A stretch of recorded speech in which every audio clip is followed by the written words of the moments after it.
an object can be either positively charged, negatively charged, or neutral.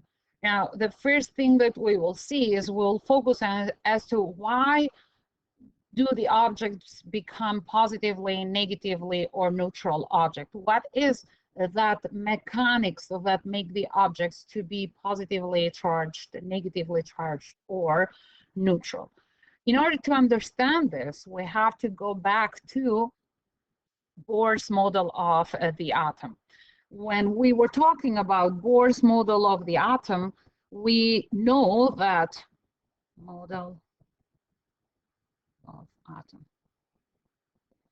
We know that what we have is we have nucleus in which we have protons and neutrons, and then Bohr's model of the atom is saying that, and then the electrons are going around the nucleus in the same way as the as into the energy levels. So this is the first energy level, which is able to carry only 2 electrons. And then you have the second energy level, which carries 8 electrons, and so on. Now, those electrons that are in the outer shell on the last energy level have the opportunity, quote unquote, to move, to go from one atom to the other atom. Now, when you were dealing with it in chemistry, you said that when the atom, when we have an atom, then atom is considered to be a neutral. And a neutral object is, if we consider that every matter is composed by a bunch of atoms, is a combination of different atoms. Now we can say that if the number of protons is the same as the number of electrons, where protons are positively charged, positively charged particles, and electrons are negatively charged particles.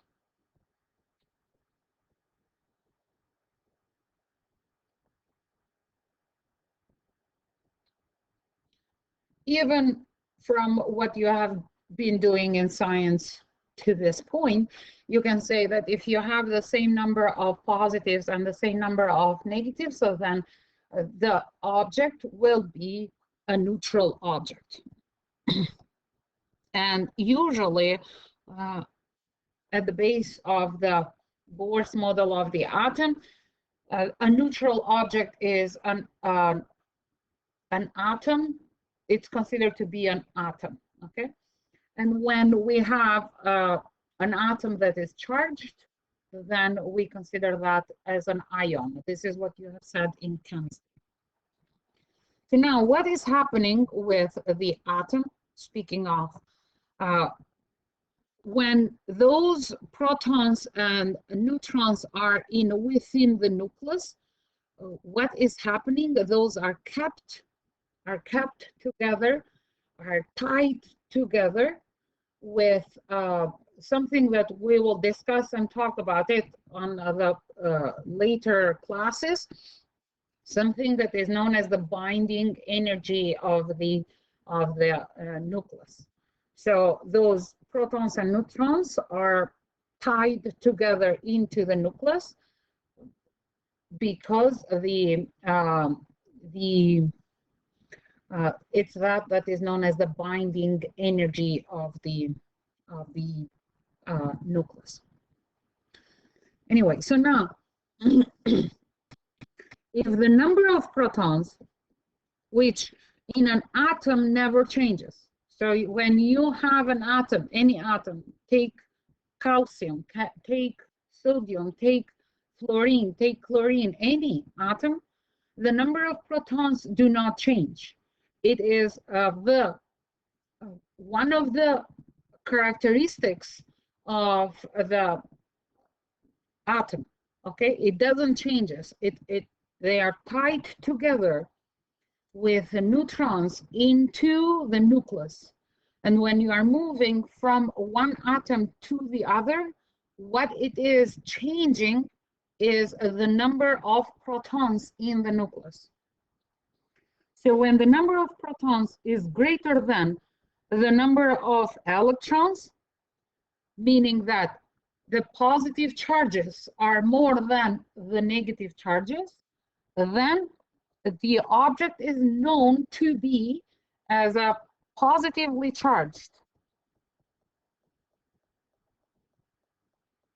object.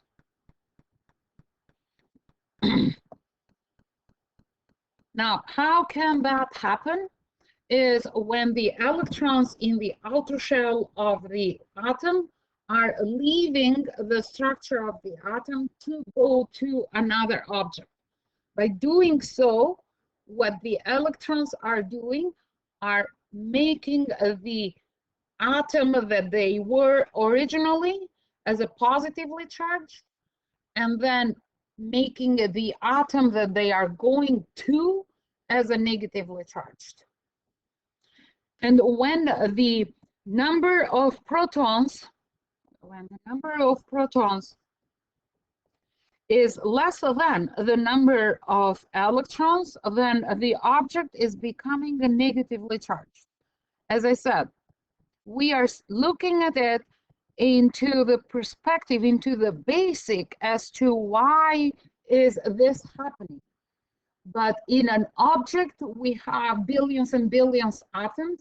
So when in the object, the number of protons is greater than the number of electrons, then the net sum in terms of the charges, it goes toward the positive charges, and this is why it is called being positively charged.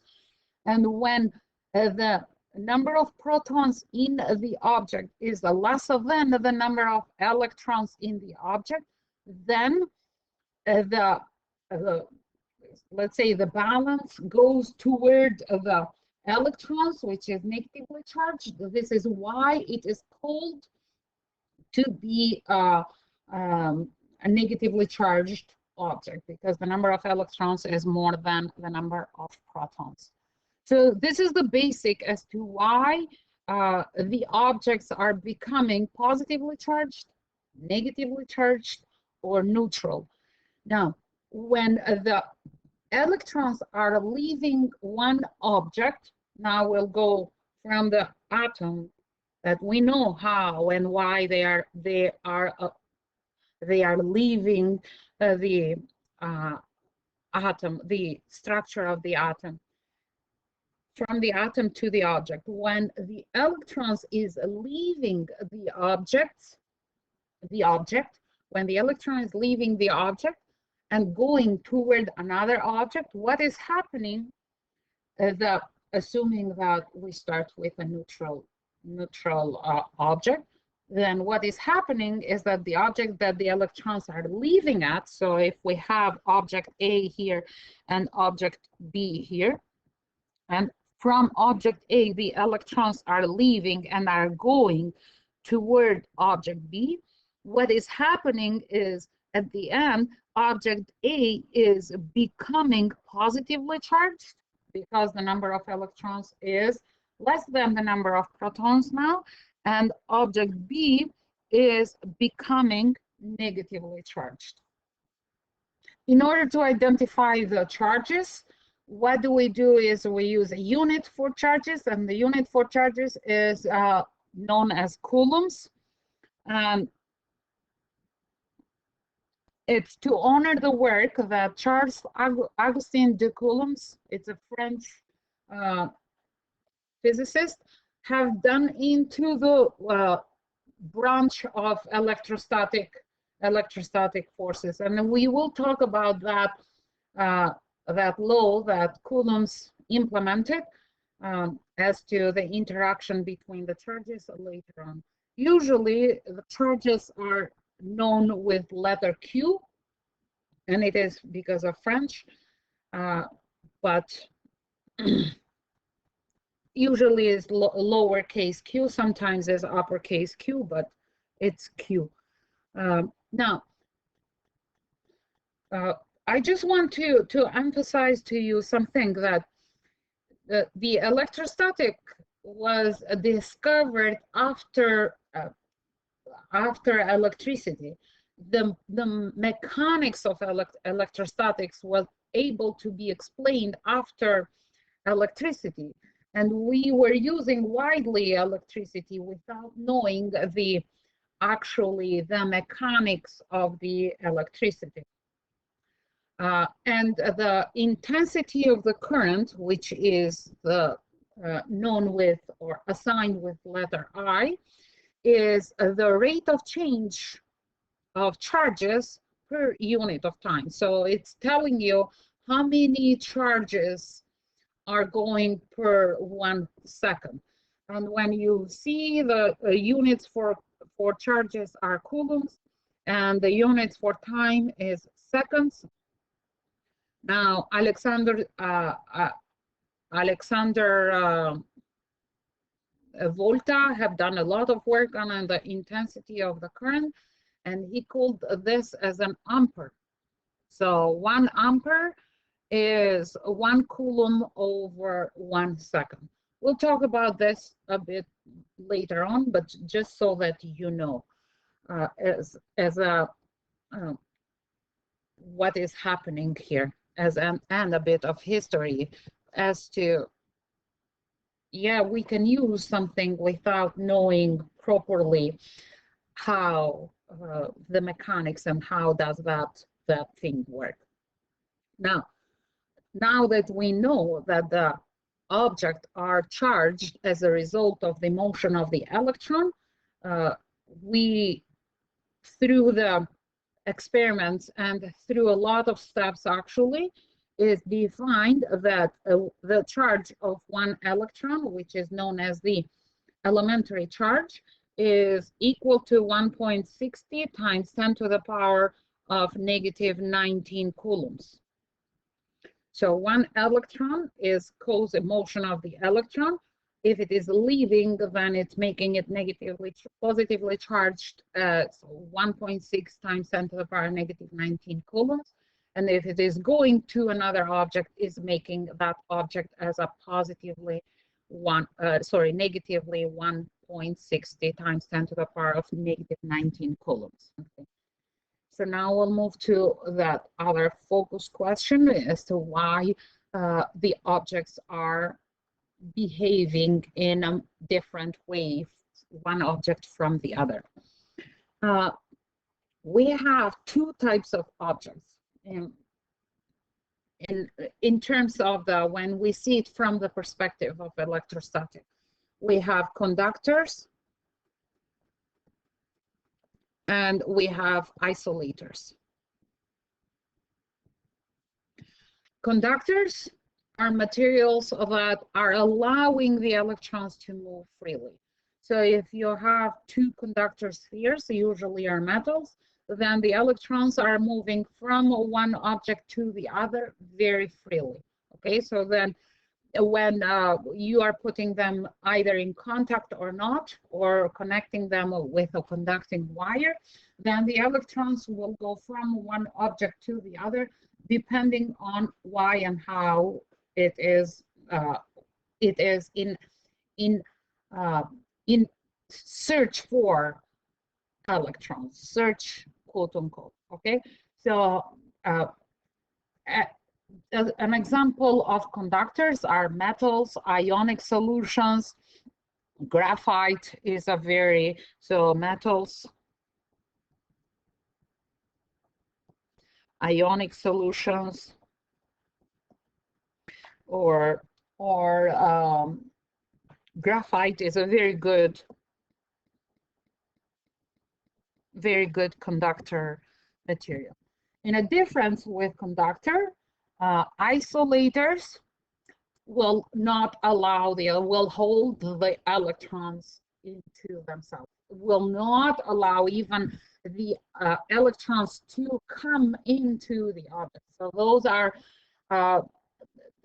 they do not they do not have, they are not good hostile, let's say, for electrons, and whatever electrons they have, they hold them into themselves. They do not give those electrons away to the other object.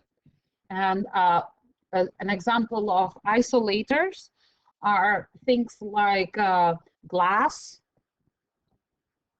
or wood. They are very good isolators. Styrofoam cups, plastics, papers, rubbers, all of those kind of materials are considered to be isolators. What is important for you to know in terms of the fact that what is a conductor and what is an isolator? When the word conductor is mentioned, then the electrons will move freely.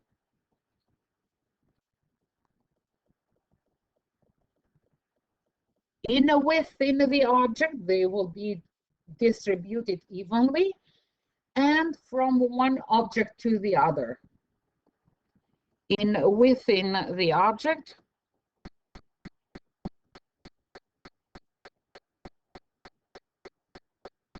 and from one object to the other.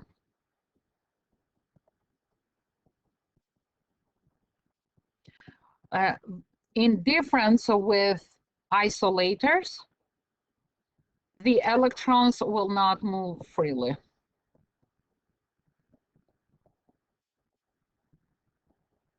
They will be stuck into those objects, and they will not allow the electrons to come into the object. Now we'll deal with the third focus question that we have for this part of the lesson, where we are looking at the interaction between two charged or neutral objects. So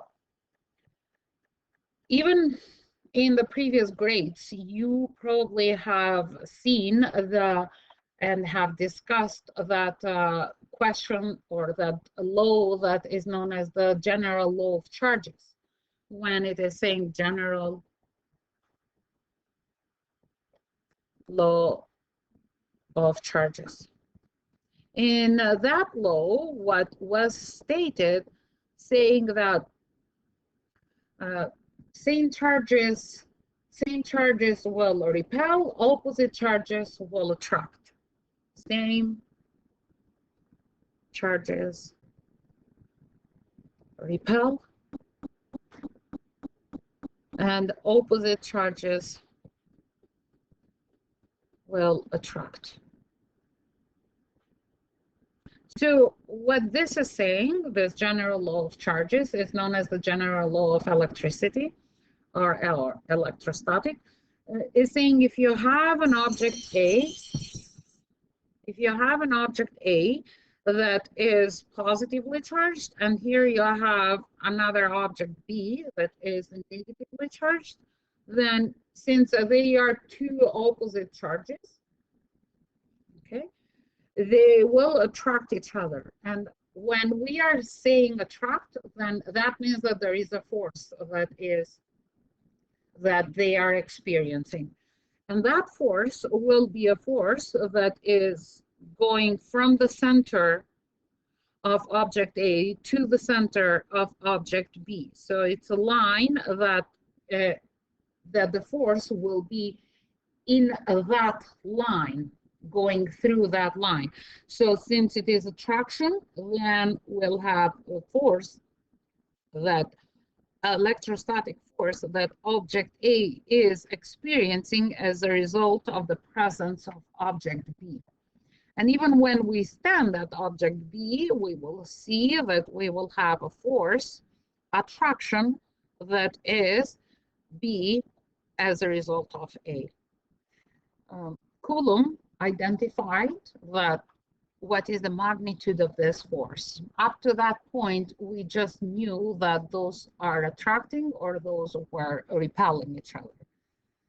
So now if we have two objects, let's say object A and object B, that are, let's suppose, both negative, since they are the same charges, then based on the general law of charges, they will repel each other.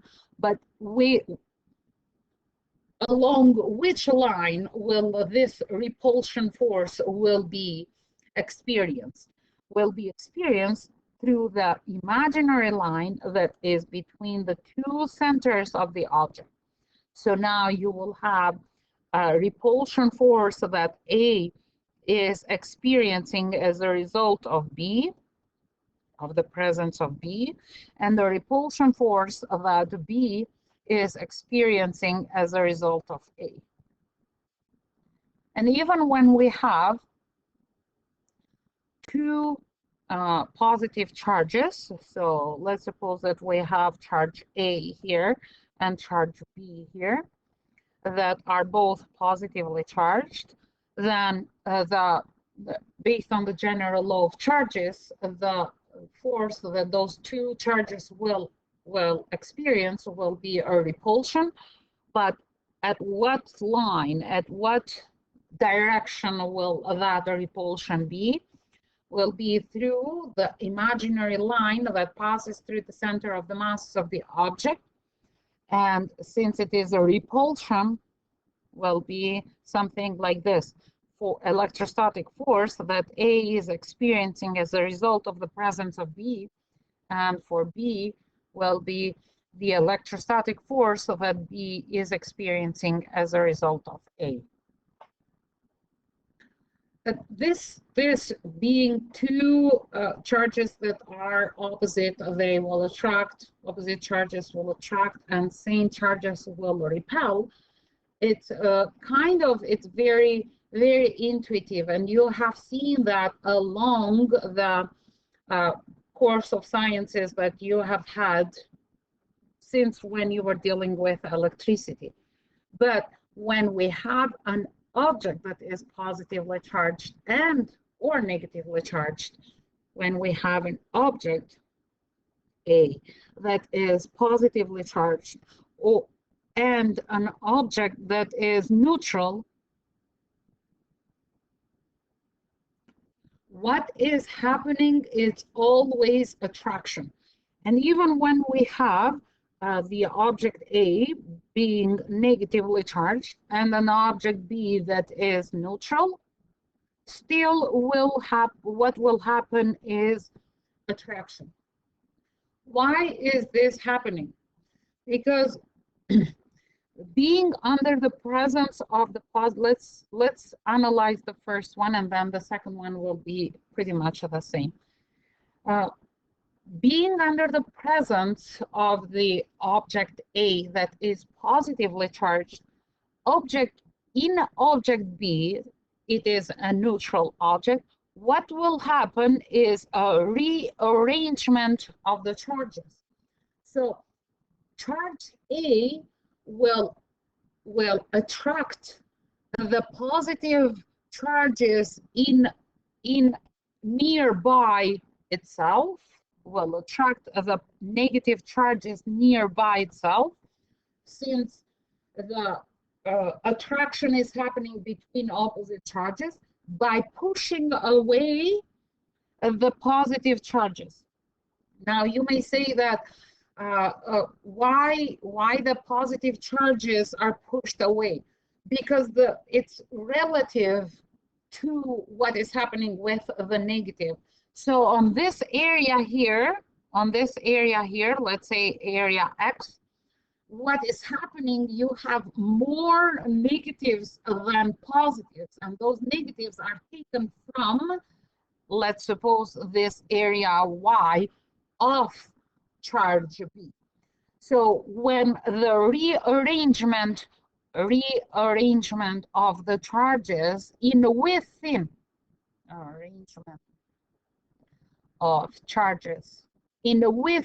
the object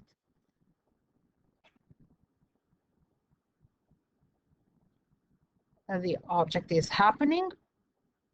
We call this induction. We call this induction. Okay, so now what do you see here? You see that object A have the area where the negatives are predominant, therefore they will attract. The same way is happening with the negative charges. So when you have a negative charge, nearby you have a neutral object, then what is happening on this case, I will just erase that B and then put it there. What is happening on this case is that the rearrangement of the charges is happening, making the area that is near the negative as the more positively charged than the other area that is away from the negative charged object. So now what do you see is that object A that is negatively charged has nearby a positively charged area. Therefore, two opposite charges will attract. So the addition that is done into that general law of charges that you have been introduced even when you are in junior high, where the opposite charges will attract and same charges will repel, is that a neutral charge always will be attracted when you have placed it nearby the either positive or negative, always will attract.